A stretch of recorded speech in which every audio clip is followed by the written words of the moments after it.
Tom Phillips, the last time we talked about Yooka-Laylee, it had just been announced and the Kickstarter had been launched, and it was quite a while ago. It was a super long time ago. It was best part, over a year ago. And wow, my god, does the game look different now? It looks very pretty. So last time we saw like a kind of little playground area. This is actually some of the final areas from the game. Yeah, this is the very first level in the game, and it looks just wow, so polished.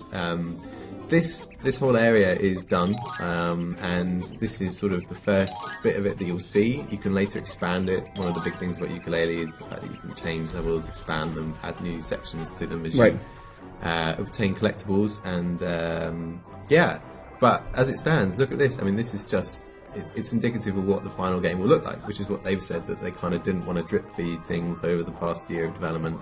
They wanted to go away, like get their heads down, come back, and then show the game off at how it is going to look, and I was really impressed. Just to be clear, we have just seen a character that's called Trouser Snake, is that right? He's called Trouser. Okay. Spelt with a Z. And he's a snake.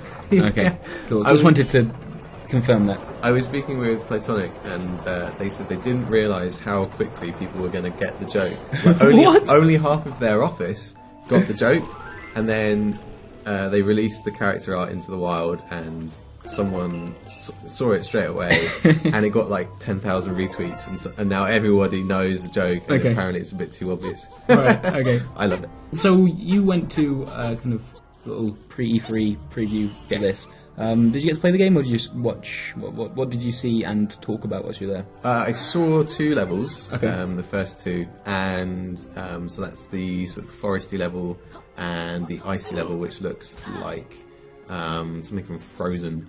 It's beautiful, and it was made by the guy who designed Cameo. That makes sense to me. And this, the original first level here, the foresty level, you know, it's just banjo and all of those rare games. It's got mine carts. It's very Donkey Kong Country. And despite being quite, you know, it's not a massive area. It's big, but it's not massive. It's very densely packed with things to do, activities.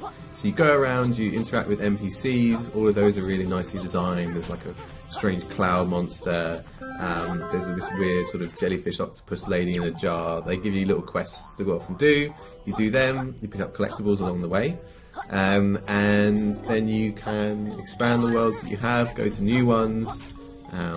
Explore, defeat enemies, quests are things like races and jumping puzzles, platformers, sort of little brain teasery puzzles, and all the time you're sort of learning new moves and expanding them, which is where Trouser comes in, because you swap bits and pieces that you've collected with him for power-ups and new abilities. So, do you think it's fair to say this is a complete love letter to games like Banjo-Kazooie, right? Obviously, that's the whole pitch, but from what you've seen, have they pushed it forwards a lot, that idea? Is it really, you know, doubling down on this is the game that you used to love, here's what it looks like in 2016? It will be interesting to see how it reviews. So, it's going to be out in 2017 now. 2017. Q1. It's had a slight delay. Which is fine by me, because, you know, you've waited probably 10 years for this sort of game to come back. It is very Banjo, as you were saying. Another few months, really, for polish can't hurt. I'm interested to see how it reviews when it does come out, because they haven't, sort of gameplay-wise, it is the love letter that people wanted, and I think that's a lot of the reason why people backed the Kickstarter. Yeah. The new sort of thing about it, the expandable worlds, is an interesting technique. It will drive people to come back to even the beginning areas of the game. It allows them to expand those kind of, you know, gentle early areas with much more challenging things. So it sort of doubles down on the worlds that they've created. But the gameplay itself is very Banjo, so I'm interested to see how that is received. It is very much sort of harking back to that time, those rare platformers in the 90s. For people who want that, that is going to be... It is basically that, but in HD. Sure. And I don't think it was never set out to be any more than that. So I think, from what I've seen, it absolutely delivers. Cool, yeah, and it does look just stunning.